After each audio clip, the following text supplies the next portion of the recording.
se descubrió? Vamos a hablar del ADN.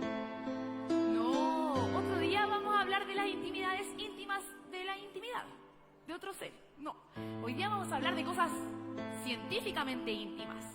Científicamente íntimas como el ADN que nos compone. Para eso vamos a invitar a un científico top, o quizás un científico pop. ¿Han escuchado de su libro La ciencia pop?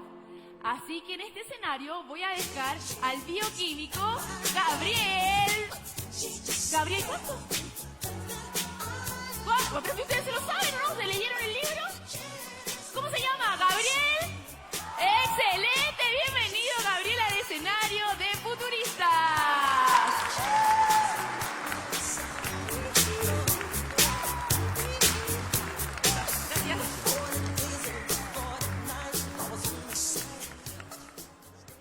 ¿Qué tal? ¿Cómo están?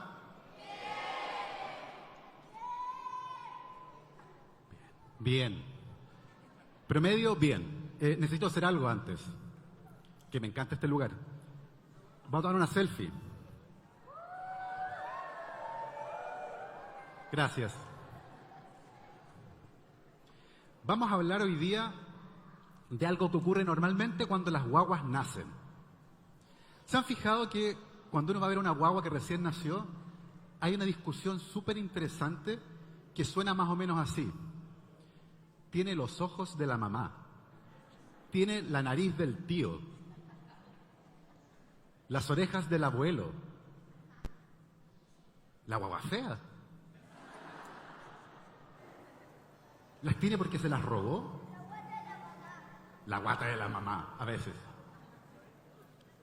Eso, que es una observación tan antigua como nuestra humanidad, ¿cierto? Sorprendió, confundió y nos hizo generar muchas preguntas respecto a eso. ¿Por qué uno se parece a los padres? Y no solo uno, ¿cierto? Sino que también ocurre con los animales. Oh. Esto es una trampa, lo puse, ¿cierto?, para despertar la ternura de ustedes. Los hijos también se parecen a sus padres en otros animales. Recuerden que ustedes también son animales. Pero también ocurría con las plantas. Y desde la antigüedad supimos que las plantas que producían la fruta más dulce generaban semillas que iban a producir otras plantas que también iban a producir fruta dulce. Y la verdad es que nunca supimos muy bien por qué ocurría eso. Solo sabíamos que ocurría y que además podíamos determinar con qué frecuencia ocurría. Pero nunca nadie supo cómo era que eso ocurría. Y la forma en la que se transmiten los caracteres hereditarios desde los padres hacia los hijos fue una de las preguntas más fascinantes de la biología del siglo pasado. Y la resolución a esa pregunta, es decir, ¿qué cosa hace que nosotros nos parezcamos a nuestros padres? Esa pregunta y cómo se resolvió es lo que le quiero contar hoy día a ustedes. Particularmente, ¿cierto?, a los más chicos, a los futuristas, quienes van a ser los habitantes de este planeta en el futuro, incluyendo a mi hija, que por ahí debe estar, ¿cierto? No te veo, ¿dónde estás, hija? Ahí está, mi futurista de 10 años, ¿cierto? Y este diálogo es sumamente necesario para que involucremos a los niños, ¿cierto?, en lo que está pasando hoy en día, y para que seamos responsables también con ellos, de entregarles herramientas para que puedan crecer y desarrollar todas sus habilidades, independiente de dónde vengan.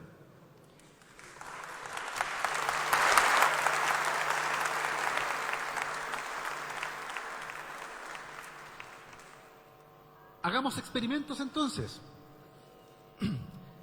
En 1928, hace un montón de tiempo atrás, un científico inglés estaba estudiando un tipo de bacteria, que es la que está ahí en color azul, y él averiguó que esa bacteria, si se le inyectaba a un ratoncito, al ratoncito no le pasaba nada. ¿Ya? Lo hizo varias veces, demostró que todas las veces pasaba lo mismo. Cada vez que inyectaba esas bacterias azules en esa ratita no pasaba nada. Pero había otra bacteria que era muy parecida a esa, que es la que está acá en rojo, pero cuando inyectaba esas bacterias en la ratita se enfermaba. Entonces él decía, hay dos bacterias muy parecidas, una causa enfermedad, la roja, y la otra, que es la azul, no causa enfermedad, ¿ok? Azul no causa enfermedad, roja sí causa enfermedad. Y acto seguido, él hizo el siguiente experimento. Tomó las bacterias rojas, es decir, aquellas que causan enfermedad, y las puso en una olla y las hirvió. Con ese proceso lo que hizo fue matar a las bacterias, las tomó, las inyectó en una ratita, y lo que vio fue que esas bacterias que antes causaban enfermedad, ya no lo hacían. Y la conclusión de él fue, las bacterias rojas, para que causen enfermedad, tienen que estar vivas. ¿Están de acuerdo con él? Muy bien. Y hasta ahí iba súper bien. El experimento era clarito, súper consistente. Y se le ocurre hacer otro experimento que lo dejó muy confundido. Y ustedes me van a ayudar a resolver qué fue lo que ocurrió. Fíjense lo que hizo. Tomó esas bacterias que él mató con calor, ¿cierto? Las bacterias que eran amarillas. Tomó esas bacterias y las mezcló con las bacterias azules, las que no causan enfermedad. Las mezcló, ahí como pueden ver en ese matraz al medio, las que están las azules con las amarillas. Las amarillas son las bacterias rojas muertas por calor, las azules son las bacterias que no causan enfermedad. Las mezcló, se las inyectó a la ratita y la ratita se enfermó. Y lo más curioso fue que tomó una muestra de sangre de la ratita y encontró bacterias rojas. Changos. Miró su experimento, se lo contó a sus colegas. Los colegas lo quedaron mirando y le dijeron, no lo sé, Rick. Vamos a llamar a un amigo experto en bacterias. La conclusión de este señor fue la siguiente. Dijo él, estoy muy seguro que no mezclé las bacterias, que yo nunca puse ahí bacterias rojas. Sin embargo, aparecieron bacterias rojas. Las amarillas están muertas, las únicas que están vivas son las azules. ¿Y saben cuál fue su conclusión? Él dijo, hay algo que queda acá en las bacterias amarillas que transforma a las bacterias azules en bacterias rojas. ¿Están de acuerdo con él? Y ese algo, como no sabían lo que era, le pusieron principio transformante. Es algo que transforma a las bacterias azules en bacterias rojas. Y él dijo, ese algo, que no sé lo que es, le confiere propiedades nuevas a un organismo vivo. Y por lo tanto, yo creo que esa es la clave para explicar cómo se heredan estos caracteres, por ejemplo, cuando un hijo se parece a su padre. Ahí está la sustancia responsable de eso. Y este señor, que se llamaba Frederick Griffith y que era inglés, estaba camino a resolver eso cuando durante la Segunda Guerra Mundial los nazis bombardearon Londres y él murió en ese bombardeo. Y por lo tanto, este señor que iba derechito a descubrir eso, no pudo seguir trabajando. Sin embargo, como él había publicado sus resultados, le había contado a sus colegas qué era lo que estaba haciendo, otro científico en Estados Unidos decidió probar qué estaba ocurriendo acá. Ahora bien, eso lo puse porque tengo hambre. Imaginen lo siguiente. Tenemos un problema. No sabemos qué cosa de las bacterias rojas que ustedes mataron es la que está transformando a las bacterias azules, ¿ya? Supongan que se comen una hamburguesa. Y supongan que sienten un fuerte sabor dulce mientras la están comiendo.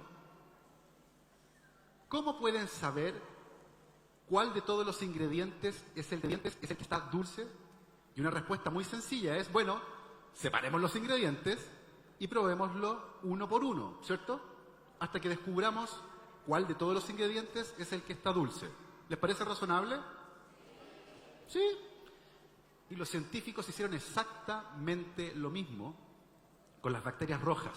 las tomaron, las desarmaron y aislaron distintas moléculas que hay dentro de esas bacterias.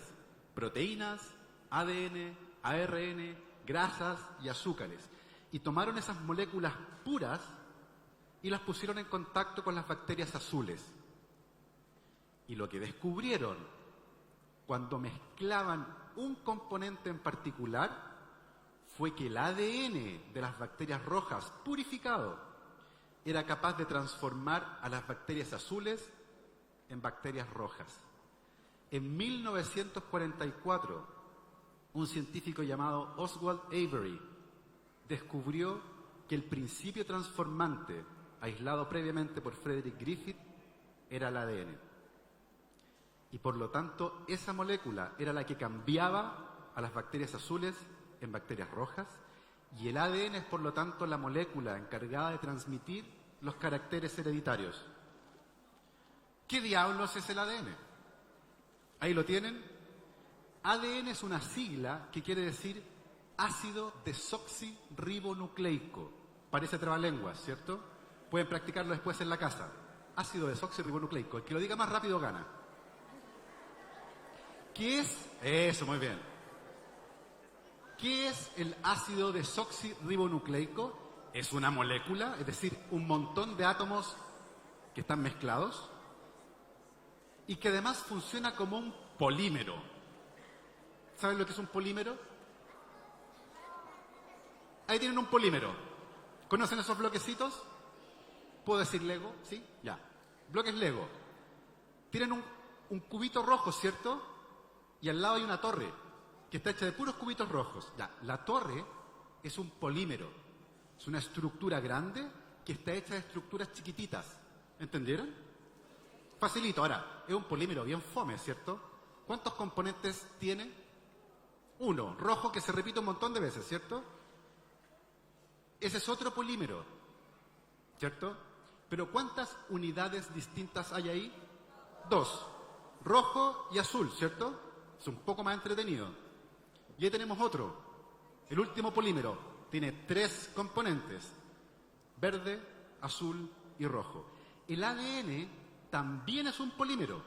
Eso quiere decir que está construido por bloques de distinto tipo que forman una columna.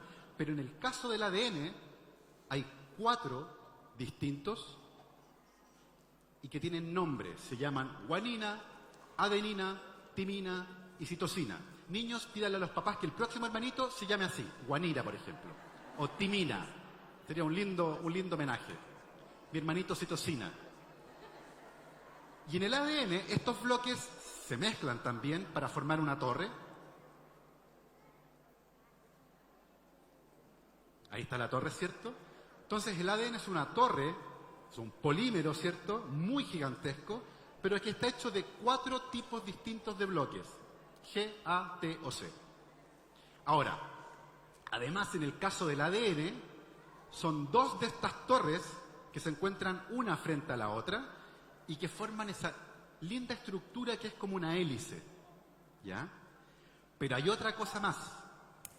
Fíjense que en las torres que son dobles, siempre frente a una A hay una T y siempre frente a una G hay una C, y eso se repite siempre. Y eso es fundamental para entender cómo se transfiere la información genética, porque si yo les paso solo una de estas columnas de ADN, ustedes deberían poder reconstruir la otra, ¿cierto? Sabiendo que siempre frente a una A se pone una T y siempre frente a una G se pone una C. ¿Estamos? Entonces, ¿qué viene ahora? Arriba. Después de la T. C. Vamos.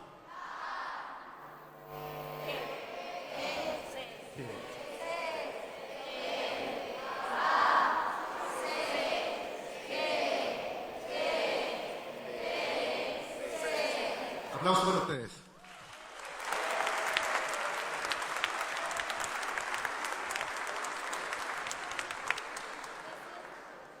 Eso que está ahí, que es tan sencillo, explica cómo se transfiere la información genética, porque las hebras de ADN se separan y las células, igual que ustedes, son capaces de reconstruir la hebra que les falta siguiendo esa sencilla regla.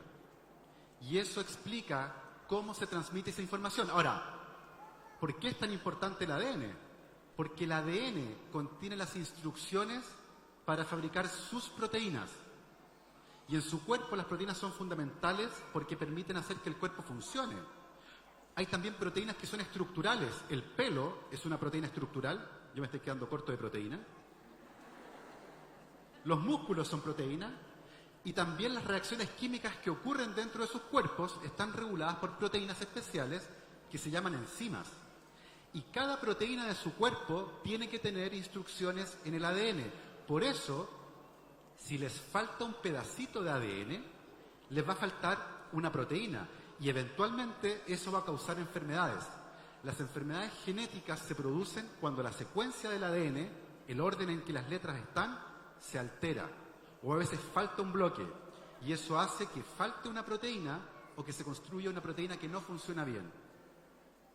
Así funciona el ADN y así se descubrió que era esa molécula la responsable de transmitir los caracteres hereditarios. ¿Qué les pareció?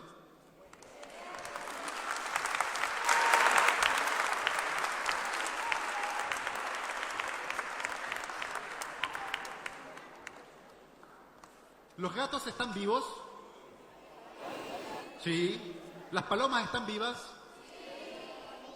¿Una lechuga está viva? Depende si está cosechado o no.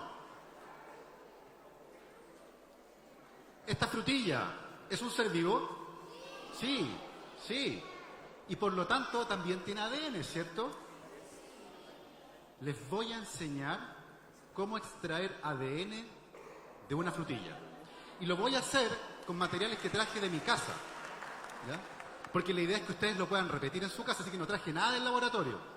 Son todas cosas que ustedes pueden encontrar en su casa, porque la idea es que lo puedan repetir con sus papás después, ¿ya? Entonces, la frutilla la puse dentro de este recipiente y la voy a moler. También pueden masticarla y botarla después, pero es más profesional hacerlo con un mortero. Venga, joven. Entonces lo que estoy haciendo ahora, la estoy moliendo. Si no tienen un mortero, pueden usar un platillo con un tenedor, igual funciona. Tiene que quedar con una pasta bien molida. También pueden hacer helado, o sea, es cosa de ustedes. Pueden extraer ADN o hacer helado. ¿Ya? Y luego voy a agregar esto que tengo acá, que es una mezcla, pueden anotar si quieren, tiene 3 cucharadas soperas de agua, una cucharadita de detergente de loza y una cucharadita rasa de sal de la cocina. Bien sencillo, todas cosas que estén en la cocina, y lo vamos a mezclar acá con la frutilla. Después de este paso ya no se la pueden comer, ¿ya? O sea, pueden, pero no se lo recomiendo. Lo vamos a mezclar bien, vamos a seguir homogeneizando acá. Y acá tengo un vaso que también me robé de la cocina, de mi casa, obvio. Gasa, esto lo pueden encontrar en cualquier farmacia. También pueden usar una servilleta, pero tienen que tener cuidado de que no se rompa. Y lo que voy a hacer, voy a filtrar esto. ¿Se fijan? Para que los restos de la frutilla que no logré moler queden arriba y el líquido caiga. Ese líquido contiene todo lo que estaba dentro de las células. El detergente de loza sirve para destruir la membrana de las células y la sal sirve para que cuando tengamos el ADN lo podamos sacar de la solución. El ADN es bien soluble en agua, pero es menos soluble en una mezcla de agua con alcohol. Ya lo van a ver. Entonces tengo ahí el filtrado.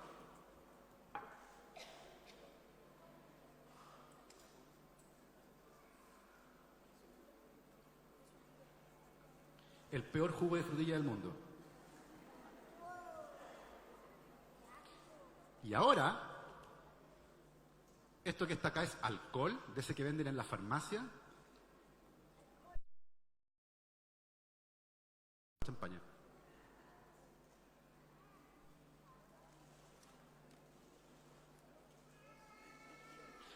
Ahora esto se lo toman al seco.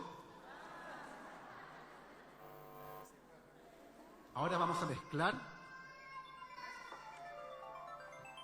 Esa niña quiere agua. Por favor, denle agua.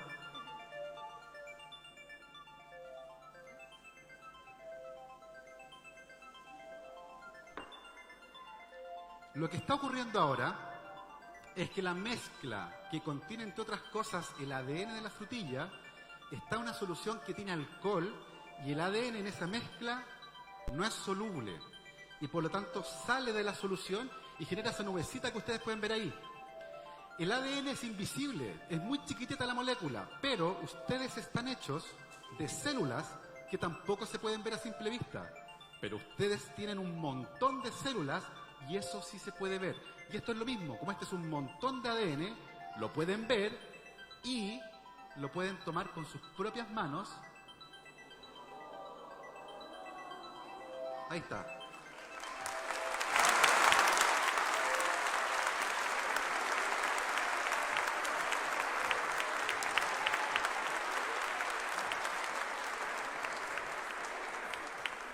Así que ya lo saben, esto que está acá es la receta para fabricar una frutilla y consiste básicamente en la información genética que está almacenada en esta molécula maravillosa que se llama ácido desoxirribonucleico o... Muchísimas gracias.